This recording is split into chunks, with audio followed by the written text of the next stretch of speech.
नमस्कार जी, सभी का स्वागत और सभी का अभिनंदन। पांवटा साहिब की पांवटा भंगानी मुख्य सड़क लगातार यहाँ पर हादसों में इजाफा हो रहा है और हादसे जो हैं वो रुकने का नाम नहीं ले रहे हैं। ताज़ा मामला आज सुबह लगभग 5 से 6 बजे के बीच का है, जब एक और हादसा हुआ है। इस हादसे में आप ये देखिए, क्रशर से ये माल लेकर आ रहा था ये ट्राला और अचानक अनियंत्रित होकर ये गिरा है और ये पूरी तरह से यहाँ पर पलट गया है। फूलपुर के समीप ये घटना घटी है और ये देखिए आप,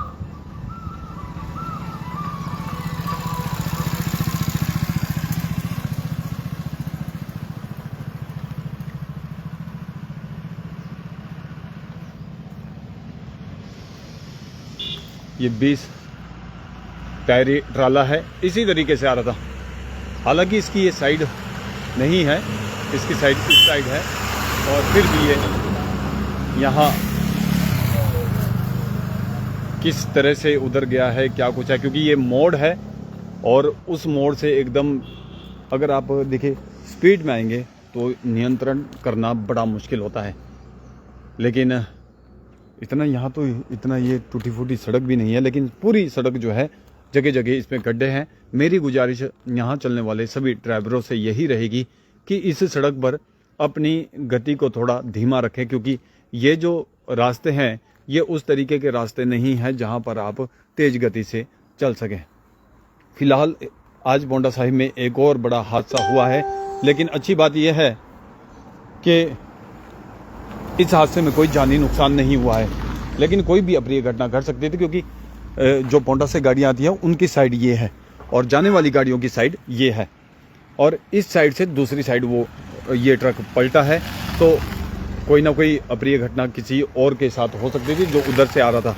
लेकिन राहत की बात यह है कि कोई अप्रिय घटना यहाँ नहीं घटी। अब आप यहाँ पर ये देखिए, स्थिति देखिए, एकदम ये मोड़ है और यहाँ पर मोड़ पर अगर, और ये ट्राला इधर से निकला है जी, ये देखिए ये निशान है, यानी कि इस मोड़ से ही ये डिसबैलेंस हो गया और ये फिर यहाँ से रड़कता हुआ उधर गया। और अच्छी बात यह है कि क्योंकि दूसरी साइड ये गया है और उस साइड पांवटा से कोई गाड़ी या वाहन नहीं आ रहा था, नहीं तो वो भी इसकी चपेट में आ सकता था। ये लगातार हादसे जो है पांवटा साहिब में हो रहे हैं और इन हादसों पर न जाने कब नकेल लगेगी, कब ये हादसे रुकेंगे, ये एक बहुत बड़ा सवाल है। राहत की बात ही बस ये है कि कोई हताहत नहीं हुआ है, लेकिन कुछ भी हो सकता था, कुछ भी हो सकता था, क्योंकि सभी का जो पांवटा से आते हैं उनका जो साइड है वो दूसरी साइड है और जाने वालों की साइड ये है। अगर यहाँ से उधर वो ट्रक गया है तो आप समझ ही सकते हैं कि हादसे की क्या कंडीशन हो सकती थी। और गुजारिश हमारी यही है कि आप देखिए थोड़ा सावधानी से चलिएगा। आपकी ज़िंदगी आपके अपने हाथ तो है ही है, लेकिन दूसरों की ज़िंदगी भी आपके हाथ में है, क्योंकि इतना बड़ा ट्राला अगर किसी गाड़ी के ऊपर गिरता है तो सोचिए उसका क्या हाल होगा। ये सड़क उतनी दुरुस्त नहीं है। अगर आप पांवटा साहिब से पुरवाला तक अगर आप सड़क देखें, जगह जगह गड्ढे हैं, जगह जगह गड्ढे हैं और आपको यहाँ पर स्पीड भी कम रखनी पड़ती है। लेकिन आप अगर स्पीड तेज रखेंगे तो कोई ना कोई हादसा यहाँ पर घट सकता है। ये देखिए कंडीशन आप देखिए, बचाव हो गया है, ड्राइवर थे, कनेक्टर थे, दोनों बच गए हैं। लेकिन यहाँ पर ये देखिए माल यहाँ भी गिरा है और इस घर को भी काफ़ी नुकसान हो सकता था, लेकिन बचाव हो गया। शुक्र है भगवान का कि बचाव हो गया है। ये देखिए, ये देखिए वहाँ तक ये मटेरियल गया है, तो इस घर का भी नुकसान होने से बचा है। और अच्छी बात यह है कि ड्राइवर और जो कनेक्टर हैं वो भी बच गए हैं। तो गुजारिश है मेरी सभी से जो इस रोड पर चलते हैं, खास तौर से ये बड़े ट्राले, सावधानी से चलिएगा। रात के समय लाइट लगती है और थोड़ा गैप बनाकर चलिएगा। जो भी इधर को गाड़ियाँ आती है कम से कम 5 गाड़ी के बाद गैप जरूर होना चाहिए, क्योंकि पीछे आपके पीछे जो छोटी गाड़ी होती है उसको साइड नहीं मिलती। आप थोड़ा सा चलने का यहाँ पर एक तरीका रखिएगा। 5 गाड़ियाँ चली जाएं, उसके बाद थोड़ा सा गैप, कम से कम 20 फुट का, 30 फुट का, 50 फुट का गैप आपको जरूर देना चाहिए, और फिर उसके बाद दोबारा 5-6 गाड़ियाँ दोबारा निकल जाए। लेकिन ये देखिए आप, कान भाई जो चलती है, और ये मोड़ जो है ये बड़ा डेंजरस मोड़ है इस जगह पर। और अगर वहाँ से आपकी गाड़ी डिसबैलेंस होती है, जैसे ये गाड़ी डिसबैलेंस हुई और यहाँ पर पलट गई, दूसरी ओर पलटी है, देखिए इसकी लीक ये है, लेकिन ये दूसरी जगह जाकर पलटी है, और इधर से आने वाली गाड़ी को कोई नुकसान हो सकता था। शुक्र है, भगवान का शुक्र है कि कोई अप्रिय घटना यहाँ पर नहीं घटी।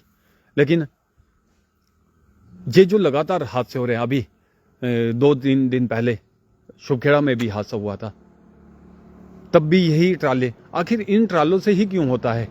या तो ये ड्राइवर चलाना नहीं जानते, या फिर आप रास्ते की वजह से धोखा खा जाते हैं कि रास्ता ठीक है। रास्ते इतने ठीक नहीं है, आपको यहाँ पर स्पीड भी अपनी कंट्रोल में रखनी पड़ेगी। 40 और 50 की स्पीड बहुत बड़ी स्पीड है इस रोड पर। ये टूटे फूटे रोड हैं, यहाँ आपको संभल कर चलना होगा। अपनी ज़िंदगी भी आपके अपने हाथ में है, और दूसरों की ज़िंदगी भी। इस तरीके से किसी और के साथ ये हादसा हो सकता था। तो गुजारिश है मेरी आप सब लोगों से जो यहाँ से चलते हैं कि आप लोग सावधानी से चलिएगा, अपनी सुरक्षा भी रखिएगा और दूसरों की भी सुरक्षा का ध्यान रखिएगा। ये लगातार हादसे हो रहे हैं, और इस पर शासन प्रशासन को अब जो है ध्यान देने की ज़रूरत है। तो फिलहाल के लिए इतना ही, दीजिए इजाज़त। शुक्रिया, धन्यवाद, जय हिंद, जय भारत। मैं था आपके साथ आपका अपना प्रेम वर्मा राजपुरिया। और क्या कुछ आप लोग सुझाव देना चाहेंगे, कमेंट कर जरूर बताइएगा। शुक्रिया, जय हिंद, जय भारत।